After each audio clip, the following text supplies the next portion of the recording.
Good morning, everybody. It's Granny J Clay, or Joni. I thought I would show you my line technique, or my stripes technique, but I'm going to do it a little differently. And please know that you can still do the stripes exactly as I did them in here.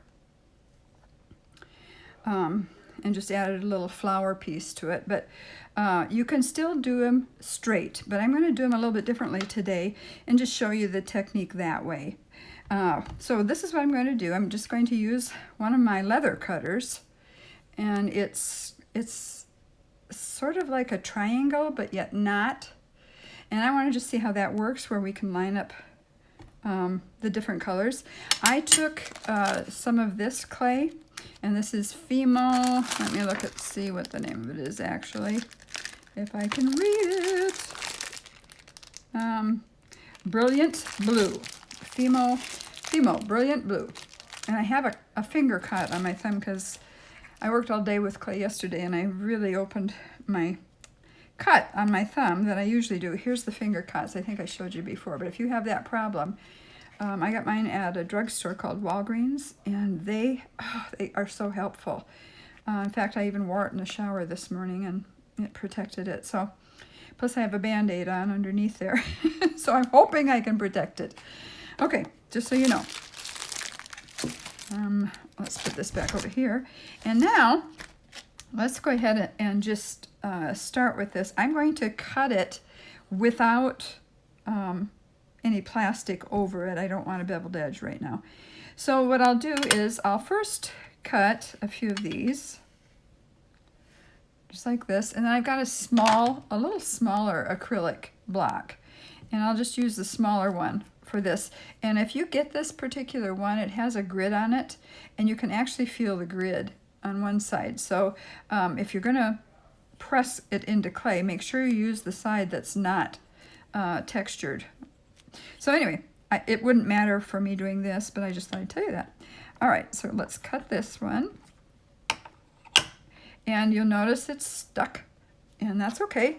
I'm going to just take my little Q-tip, and I'm going to push it out and just save it over here. Just sort of tap, tap, tap. And if I make a mark on this side of it, it's not a big deal because I can always turn it over. So there's one. And I'm gonna make a few more. Let's see, so I can get the most out of my clay here. See if that's about right. Yep. And if you don't have one of these, you know, you can just make up your own designs. If you have let's see here, a bendable blade, and it would be like this, and it's really bendable, you can make your own designs. And not only that, but if you cut stripes, like I cut stripes, and I used my cutter that I made, you know, with the magnets. Let me just pull it out here. This one. If you do that, there you go. You can see the magnets inside there. They're very strong, really strong. About time for me to change these blades, though. They're getting pretty dull. Anyway, you could use this and cut your stripes still, or you can use it whatever way you really want to. But I just wanted to tell you that you can do things differently. You don't have to do it the same as I do it, or, you know, whatever comes to your head, you can use that idea. All right, now what I'm going to do is alternate the colors once I get a few cut, and I think I'll just do one more. Depending on what you're making, you know, kind of what you have in mind to make before you start. Sometimes I have an idea, sometimes I don't. I just make something. Sometimes I just make a sheet of clay, and I decide later what I'm going to do with it. Okay. So now let's go with this lighter blue. And I just kept mixing this blue clay with white until I got these other two colors. And I just wanted a dark one, a lighter one, and then an even lighter one.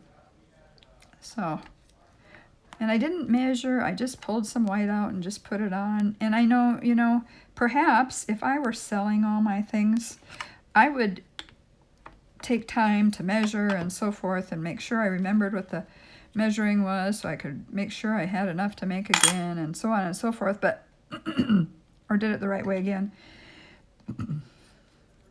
However, I really don't ever sell anything.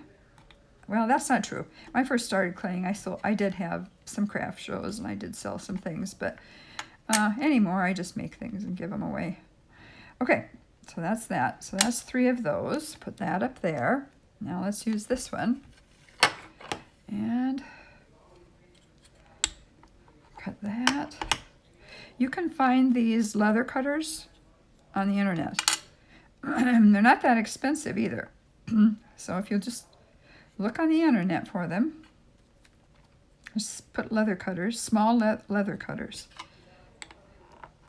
And the gal who showed these on her channel was a gal, she calls her channel The Unruly Housewife.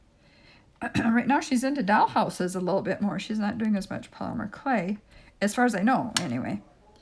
But she was the one that had this little box of leather cutters, and I thought, oh, those would be so handy. And they have become very handy. I used to make things kind of big. Now I realize that I'm more into the small things than I am into the big things. So let's just put these colors up here, maybe in order here, so you can just kind of see them. I'll move these all down here. Not too worried if I interrupt their shape, but okay. So you can kind of see those. Now what I'm going to do is I'm going to start at the bottom with a dark one, and then I'm going to go up to a lighter one, and I'm going to go the opposite way, like that. Oops, like this here. Here we go. And then I'm going to take the next one, the lighter one, and go this way. And I'm going to take the next, or the darker one. Let's see, this one isn't as disrupted here. Okay, and go that way. And then another one that's not quite as dark. We'll take it and put it over here. Isn't that kind of cool, the way it shapes that? I like that look. Okay, and then I'm just going to use this one here. And as long as I've got more, let's just do it this way. I'll go down this way. I'm going to get the Q-tip marks off of it. Just, you know, clay is forgiving. Just rub a little bit. Because this isn't the only thing I'm going to do with this. So I'm going to go down this way. Or wait, I should do the lightest one first, shouldn't I? Okay, let's do that. The lightest one. And then we'll do that one. So it's dark, lighter, lightest, dark, lighter, lightest, dark, oops, no, that is wrong, sorry, dark, lighter, lightest. Oops, you're catching me putting these on the wrong way, aren't you? Okay, so that's what I want it to look like. I've got one left.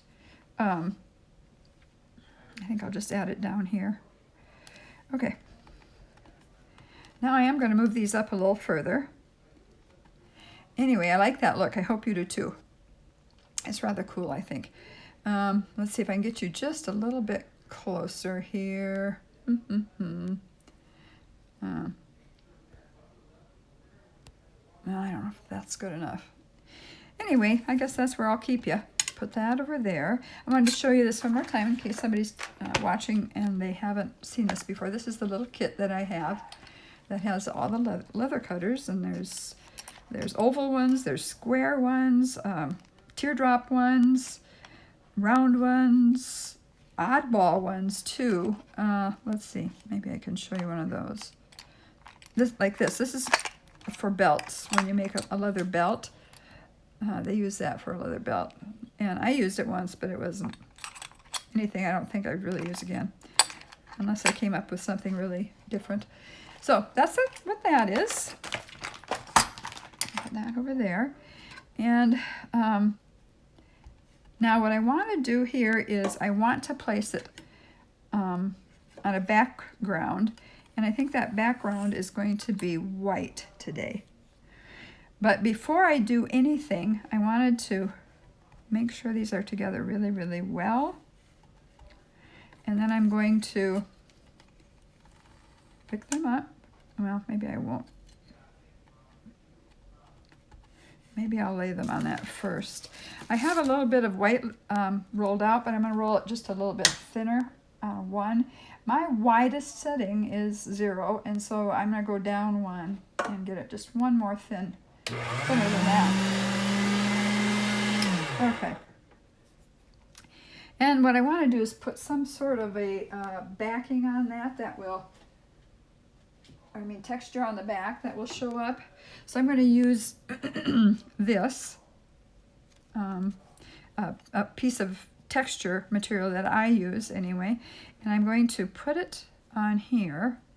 I hope another color, and probably might be some other colors on here, and I'm going to run it through again, just like this. It's on top of my clay. I'm going to run it in my machine, and you'll see it gets a nice texture.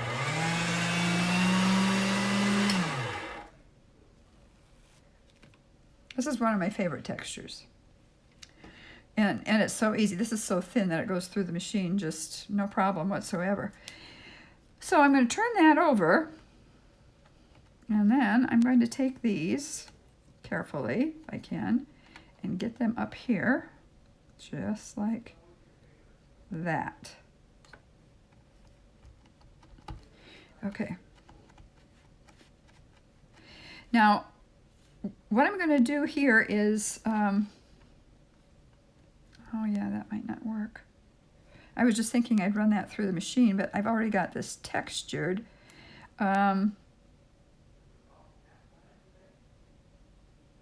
Let me think about that just a minute. I know what I'll do. I'll texture the front as well. And let's see, I think I've got another one down here somewhere that I can use. Yes. And I'll have this on the back. It might not be exactly identical, but they'll be fairly identical. I just want to be sure to hold it together, and I don't want to lose the texture on the back. Let's see what this looks like. I'm going to run it through vertically, up and down. The clay, it will go into the machine here and go this way. So let me just run that. If you have something that you can roll across that to make a texture, that's great too. Like for instance, you could certainly use this. I showed you that in another video, and it's just a huge, great big, let's see, how big is it? 1/2-inch screw that my husband had, and he cut the end off for me so I could roll it on my glass. Otherwise, the end sticks out and you can't roll it flat. So you could use that too if you wanted to. But I'm going to try this once and just see what happens to it. And I'm going to put it back on a 0, which is the widest, since I've got clay, a couple layers of clay, and both of the texture sheets. Let's see what happens, shall we? Okay.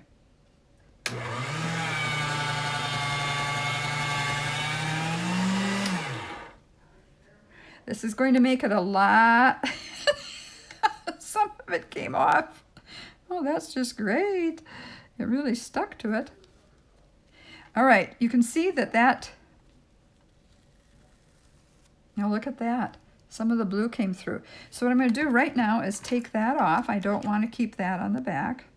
So I'll just take that off, and we'll just turn it around, look and see what we've got here.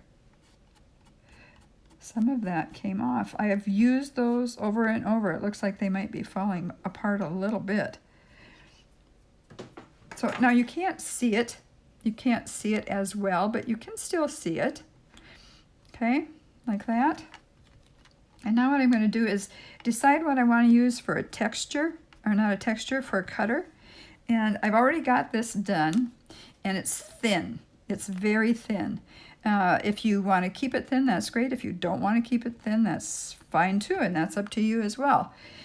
If you want to put a little bit of Pearl X on the bumps that are raised, you can do that. In fact, I'm going to do that. We're going to just use a little bit of my Pearl X. And I probably told you this before, but Pearl X is very, very messy. It gets all over everything. I love it though. It's fun to work with. It gives such a pretty outcome. So let's just do this. Move that. All right. Kind of move it out of the way here. And I'm going to just put a little bit on my finger. Now you can use a brush if you want to, but I don't. I'm tapping it off too. I put my finger in there and I'm tapping it off. I'm just going to lightly, like that, because I don't want it to be real white.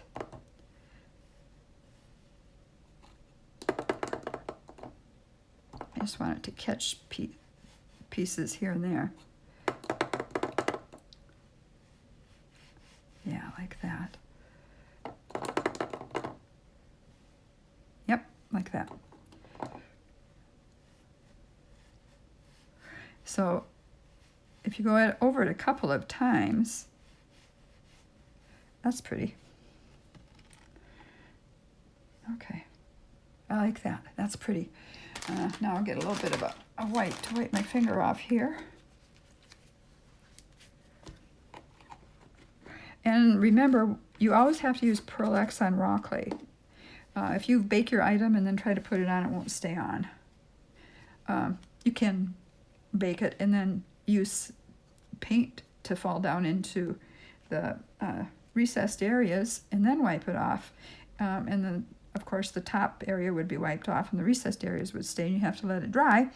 And then you'd have to put some sort of a protection over it, a spray of shellac or resin or something. So with this, what I'm going to do is when I am done, I'm going to probably give it a spray of shellac. I'm pretty sure that's what I will do. And I'm just thinking about this now again. It's very, very thin. I want the white to show. So I think what I'm going to do is I'm going to take these pieces that I have left over. See, it's just kind of one of those things where you create as you go along sometimes. But you get the idea for the stripes. You can still do these stripes if you want to do those. Let me see. You probably hear my dogs bark. They're upstairs. Like I said, I don't have a door. It's an open stairwell to upstairs. So, okay, now I'm going to run these through my pasta machine on a 0 first.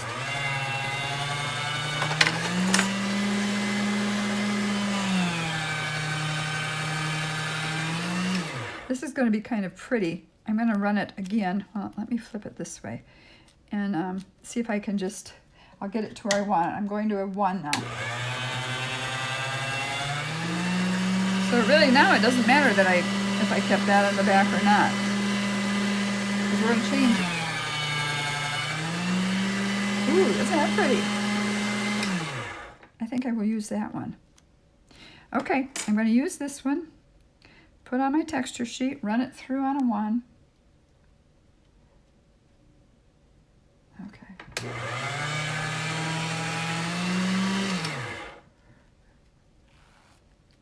Oh, that's pretty.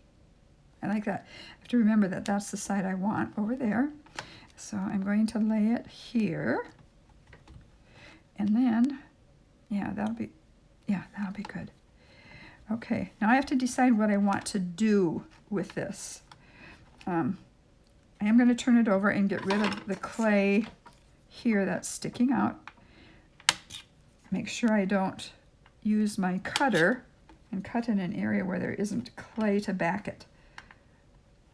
So I'll cut that off, and I think that can go. That can go. This down here can go. Yeah. And let's take it off to about right there. And just put this over here for now. Remember, you can take this and you can push it into a ball. And I mean push it, like this, rather than roll it and trying to mix the colors. If you just push it, you're going to get a pretty the design and the colors still. And I can show you that when I'm done too, if I remember. Okay, now let's see. What am I going to make with that? I think, let me see here. I might might make one of my teardrop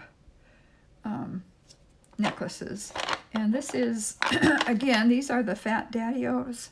They're called, that's the company, nylon cutter sets. And they do not have seams at all. And that's what's really wonderful about them. Because so many times if you use the metal cutter, they have seams. And then you have to decide, okay, what am I going to do with that? All right, I want to put on some of my,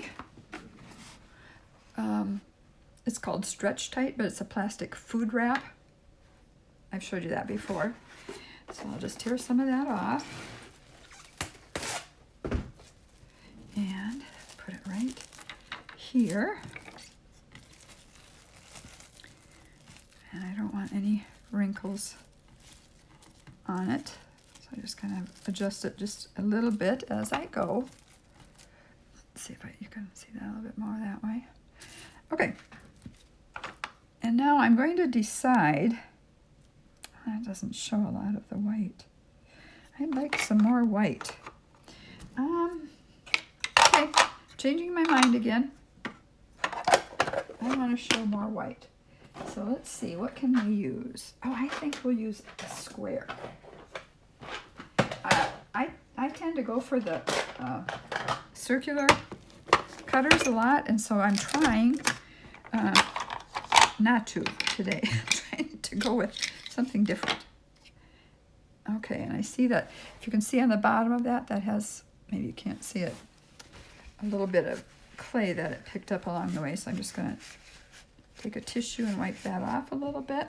But I want to show you these. See, they do not have any kind of a seam. It's just wonderful. Okay, that's going to be better. Now, do I want to do it? Oh, I might want to do it that way. Okay, and this way I will get all the colors. I'm going to go up further. No, I think I'll just stay right in this area. Do I want to get some white down there? Maybe. I'm going to get as close to the edge over on this side as I can. Maybe turn this just a little bit like that. Turn the cookie cutter, rotate it. Okay. I'm going to use that and see. I have my cut. Oh, yeah. I'll use this small one too.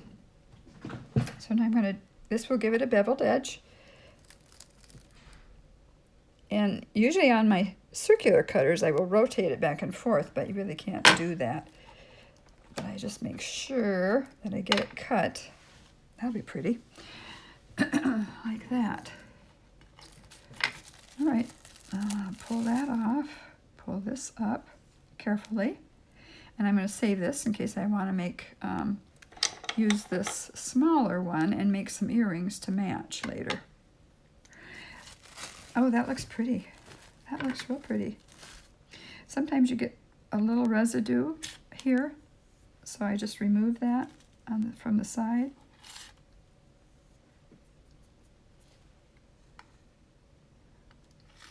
It doesn't take much to get that away from there.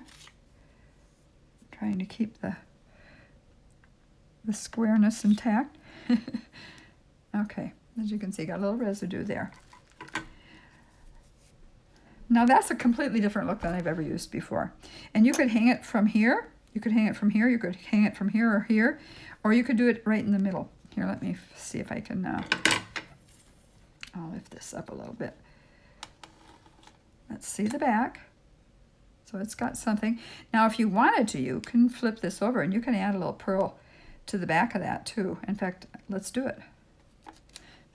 Let's do it. And you can't press hard. Don't be pressing hard at all.